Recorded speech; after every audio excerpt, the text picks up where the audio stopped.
Hey everyone, welcome back for another deep dive. We're here to help you stay informed, and especially if you're thinking about something like the UPSC Civil Services exam. You really got to connect the dots on what's happening right now in the news, and sometimes a simple little announcement can unravel into a really big story. So today we're looking into something that really deserves your attention, the government's recent move on the Gold Monetization Scheme. That's right. And for those of you studying up on economics for those exams, this is a pretty interesting case study. It's not just about gold. This is about changing economic priorities and how the government is thinking strategically about a really valuable asset for India. Okay, so let's jump right in. The Gold Monetization Scheme, or GMS, was launched back in 2015, and it had a pretty simple goal to get all that gold that people and institutions are holding on to and bring it into the economy, make it a productive national resource. The bigger goals were clear, too, to rely less on importing gold, and that would ease the pressure on our current account deficit. Yeah.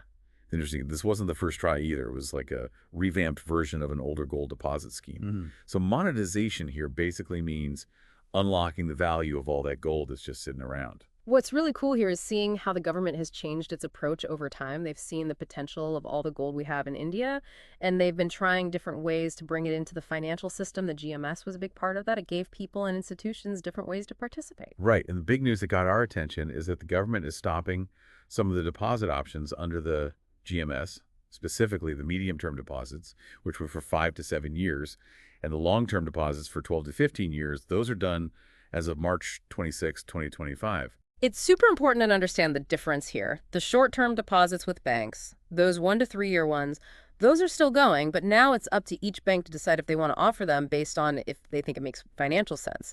So basically, the longer-term ways to deposit gold under the GMS are closed off to new people. Exactly. If you were thinking about putting your gold into a new medium-term or long-term GMS deposit, well, you can't do that anymore after March 26, 2025. No new deposits for those will be taken at the collection centers, the testing agents, even the bank branches that used to handle them. But, and this is crucial, if you or someone you know already has gold in one of those longer term schemes, don't worry, they'll keep going. Just like they were set up until they mature, any rules about taking your gold out early that were part of the original scheme, those still apply. So we know it's been stopped, but to really get why this is a big deal, especially for economics and policy, we should go back and look at how GMS actually worked. Who could deposit? What kind of gold could be used? What were the different options? All those details. Sure, the scheme was meant to be pretty inclusive. It allowed deposits from regular households, all sorts of trusts, and even big institutions. The smallest amount you could deposit was 10 grams of raw gold. So that could be gold bars and coins or even jewelry, as long as it didn't have any gems or other metals in it, and there wasn't a limit on how much gold you could deposit. And as we said, there are those three main types of deposits: the short-term ones handled by the banks for 1 to 3 years, the medium-term government deposits locked in for 5 to 7 years, and the long-term government deposits for 12 to 15 years. Those longer ones were basically run by the government. Right. And how the interest rates worked was different for each type for those short-term bank deposits. The banks set their own interest rates. They looked at things like what the going rate was for leasing gold internationally, what the market conditions were and their own operating costs, and they were responsible for paying out that interest too. But for the medium and long-term government deposits, the interest rates were set by the government working with the Reserve Bank of India, the RBI. So the medium-term deposits had a fixed rate of 2.25% per year. And for the long term, it was a bit higher at 2.5% per year. And importantly, for these longer-term options, it was the central government that paid the interest. This decision to end the medium and long-term options was officially announced by the Ministry of Finance. The RBI hasn't made their own announcement about it, but they did update the scheme details on their website. They also confirmed that they stopped taking new medium and long-term deposits and renewals for the existing ones as of March 26, 2025.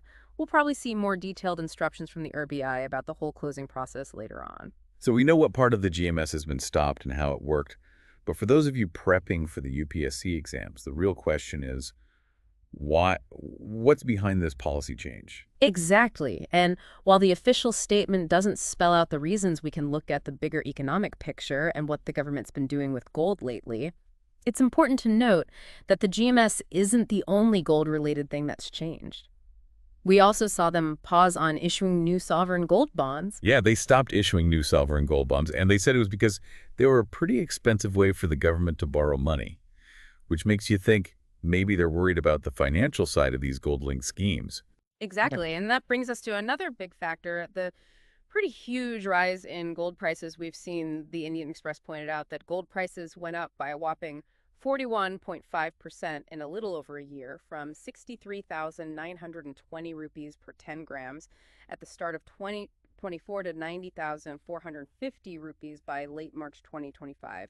They don't outright say it's the reason, but that jump in prices happened right around the same time as these GMS changes.